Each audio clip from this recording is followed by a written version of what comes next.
आज हम लोग समझने वाले हैं न्यूट्रल, फेज और अर्थ के बारे में।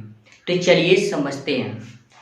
फेज जो होता है इसको हम लोग गर्म तार और या तो लाल तार के नाम से जानते हैं, और जो हमारा न्यूट्रल होता है उसको हम लोग ठंडा तार या फिर काले रंग के नाम से जानते हैं।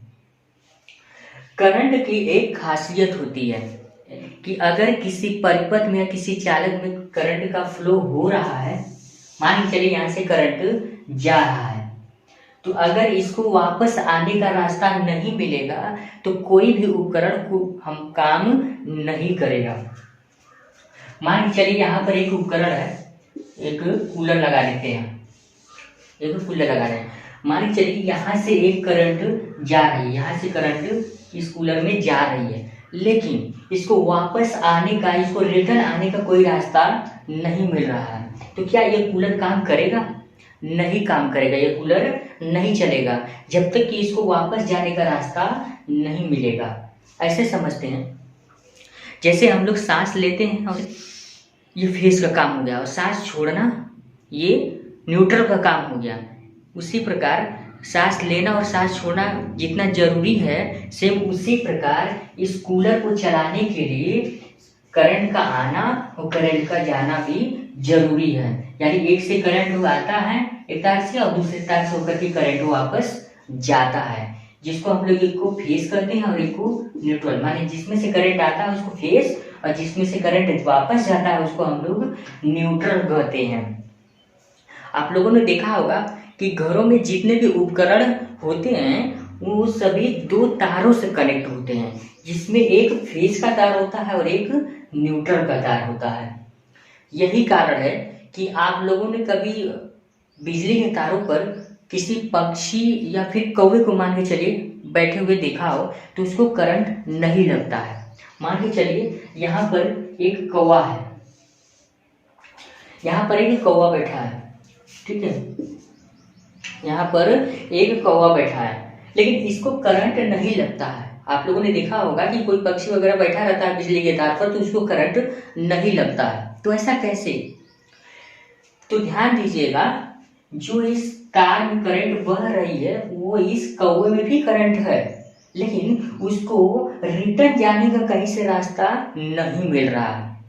माने इस कौवे से होकर के कहीं से रिटर्न जाने का रास्ता इस करंट को नहीं मिल रहा है, जिसके कारण इस कौवे को करंट नहीं लग रहा है।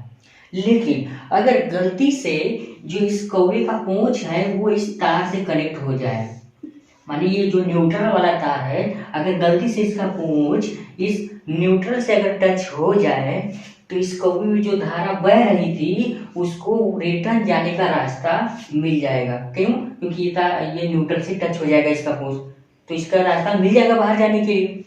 जब रास्ता मिल जाएगा तो इस कौवे को करंट लग जाएगा और कौवा वहीं पे मर जाएगा।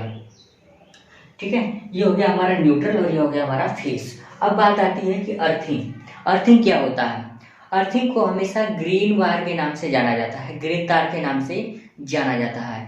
इसका जो प्रयोग होता है वो हमारा जो सॉकेट होता है, मान चलिए ये हमारा सॉकेट है, तो इसका जो ऊपरी वाला हिस्सा होता है उसमें इसका कनेक्ट किया जाता है। यह हमको करंट लगने से बचाता है।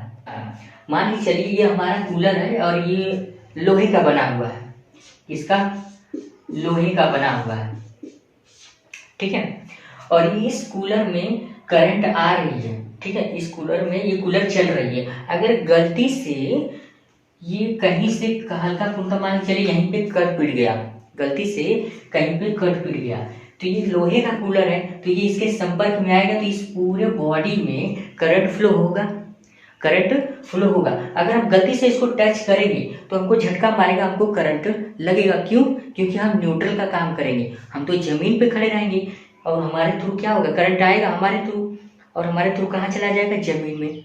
हम रास्ता मिल जाएगा, हम रास्ता बन जाएंगे इसके लिए, इस करंट के लिए, और हमको करंट लग जाएगा।